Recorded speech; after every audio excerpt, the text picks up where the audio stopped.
നമസ്കാരം, ഞാൻ സജീവ് പുഞ്ചപ്പാടം. അപ്പോൾ ഇന്നത്തെ വീഡിയോയിൽ നമ്മൾ പറയുന്നത് 2 വർഷം കൊണ്ടുള്ള പ്ലസ് ടു 6 മാസം കൊണ്ടുള്ള പ്ലസ് ടു തമ്മിലുള്ള വ്യത്യാസത്തെ കുറിച്ചിട്ടാണ്. ആദ്യം 2 വർഷം കൊണ്ടുള്ള പ്ലസ് ടുവിനെ കുറിച്ച് നമ്മൾ പറയാം.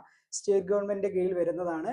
നമ്മൾ SSLC പാസ്സായി കൊമേഴ്സോ ഹ്യൂമാനിറ്റീസോ ബയോളജി സയൻസോ കമ്പ്യൂട്ടർ സയൻസോ ഏത് സ്ട്രീമിലാണെങ്കിലും നമ്മൾ റെഗുലർ ആയിട്ട് 2 വർഷം കൊണ്ട് +1 പരീക്ഷ എഴുതി പിന്നീട് +2 പരീക്ഷ എഴുതി വിജയിക്കുകയും ചെയ്യുന്ന ഒരു പ്രോസസ്സാണ് ഈ 2 വർഷം കൊണ്ടുള്ള പ്ലസ് ടു എന്ന് പറയുന്നത്.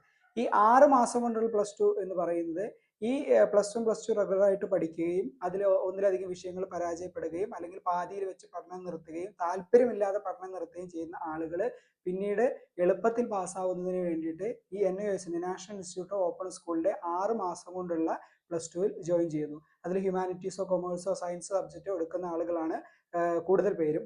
6 മാസം കൊണ്ട് ഈ കോഴ്സ് കംപ്ലീറ്റ് ചെയ്യാൻ പറ്റും എന്നുള്ളതാണ്. ഏപ്രിൽ മാസത്തിൽ ഒരു പരീക്ഷ നടക്കുകയും ഒക്ടോബർ മാസത്തിൽ ഒരു പരീക്ഷ നടക്കുകയും ചെയ്യുന്നു.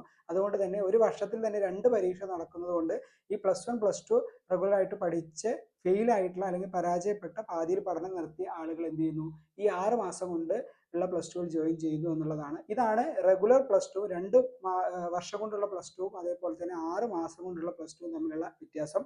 അപ്പോൾ ഈ NIOSനെ കുറിച്ച് കൂടുതൽ അറിയുന്നതിന് വേണ്ടിയിട്ട് നിങ്ങൾക്ക് എന്ത് ചെയ്യാം, താഴെ കൊടുത്ത നമ്പറിൽ കോൺടാക്ട്